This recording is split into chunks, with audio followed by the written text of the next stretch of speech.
Are you ready? तो मैं आप लोगों को बहुत पहले बताया था कि सबसे अच्छी आदतें में एक आदत है डेली साफ कपड़ा पहनना। क्या बताया था? अब सुनिए इसका परफेक्ट, इसका मतलब क्या होता है नहीं पहनोगे तो। कहा जाता है कि जो आदमी जिसका दांत गंदा है, कपड़ा गंदा है, वो आजीवन लाइफ में कुछ नहीं कर पाएगा। क्या नहीं कर पाएगा? जिसके दांत गंदे रहते हैं, दांत गंदे रहते हैं। शास्त्रों में लिखा है कि जो लड़का या लड़की या जो भी आदमी जो कपड़ा कल पहना था वही कपड़ा आज नहाने के बाद पहन लिया तो समझो आजीवन दरिद्र रहेगा और सरस्वती माई लक्ष्मी माई कभी उसके यहाँ नहीं रहेंगी। समझ रहे हैं?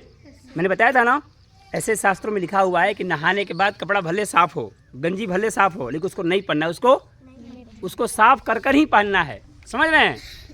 पुराना हो फटा हो चलेगा, लेकिन कैसा होना चाहिए? साफ होना चाहिए। जो कपड़ा आज पहने हैं उसी कपड़े को कल नहीं पहनना है, भले नया ही क्यों ना हो। ध्यान दीजिएगा, साफ चमकता ही क्यों ना हो, ऐसा लिखा हुआ है। क्यों लिखा हुआ है? उसमें जब पहनते हैं ना उसमें पसीना वगैरह उसके कुछ ना कुछ जरूर गंदा हो ही जाता है कि नहीं है? और नहीं देखना हो तो कलर देख लीजिए। क्या देख लीजिए? जब कलर चेक करेंगे ना उसमें जरूर कुछ ना कुछ गंदगी होगा। समझ रहे हैं? तो यह एक अच्छे गुण में से पहला गुण है, सुबह जगना और कपड़े नहाने के बाद कपड़ा साफ पहनना। कैसा पहनना? यहाँ तक कि गंजी भी साफ हो आपको। समझ रहे हैं? चलिए कम टू द पॉइंट। तो प्रेयर के बाद डेली हम लोग 4 चीज़ सीखते हैं। एक थॉट लेते हैं, विचार, और एक क्या लेते हैं? इंग्लिश लेते हैं। क्या लेते हैं? हिंदी। और एक क्या लेते हैं? जीके। और इसलिए लेते हैं कि प्रेयर में मूड एकदम फ्रेश रहता है। क्या रहता है? जो सुनेंगे वो याद हो जाएगा। Thought of the day, thought of the day. बोलिए मेरे साथ, God helps them that help themselves. इसका हिंदी होता है भगवान उसी का मदद करते हैं जो अपना मदद खुद करता है, जो अपना मदद खुद करता है। अब ध्यान दीजिए इस वाक्य में क्या है, समझिए इसको। यानी भगवान उसी का हेल्प करते हैं जो अपना मदद खुद करता है, अपना मदद खुद करता है। इसका मतलब ये होता है कि जो लड़का टाइम से स्कूल आता है, फेयर बनाता है ना, कपड़े साफ पहनता है, भगवान उसके साथ होते हैं, भगवान उसके साथ। और ठीक उसका उल्टा, जो लड़का टाइम से पढ़ने नहीं आता है, कपड़ा साफ नहीं पहनता, खुद अपने से ही सावधान नहीं रहता है, उसको भगवान साथ नहीं देते हैं। समझ रहे हैं?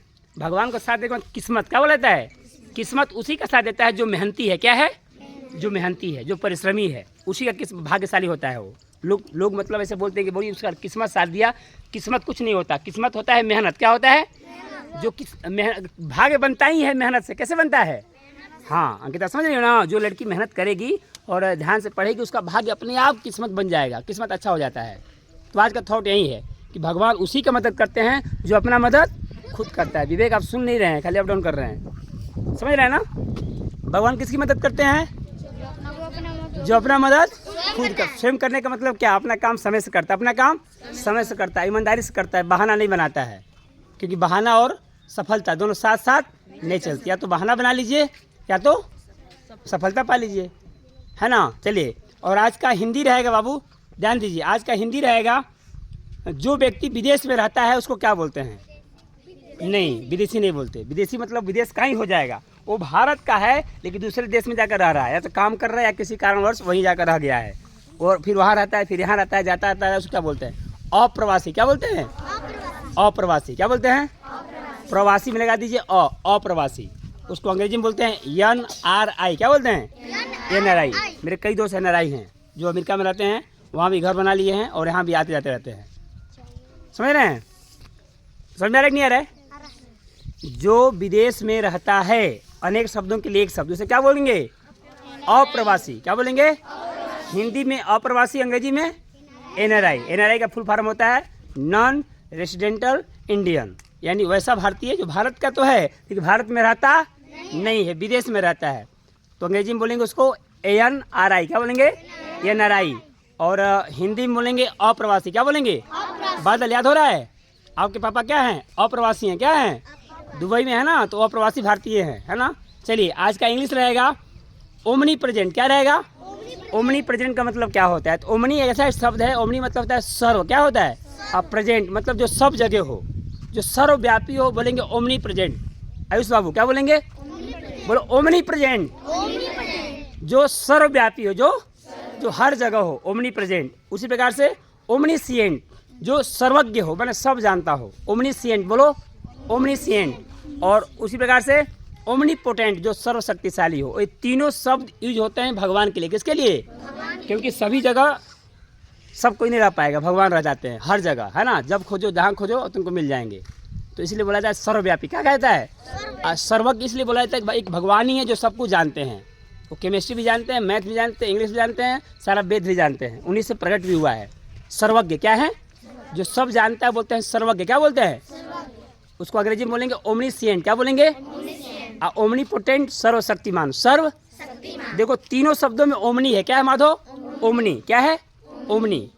ओमनीपोटेंट तो सर्वशक्तिशाली, ओमनी प्रेजेंट तो सर्वव्यापी, ओमनीसिएंट तो सर्वज्ञ। क्या होगा?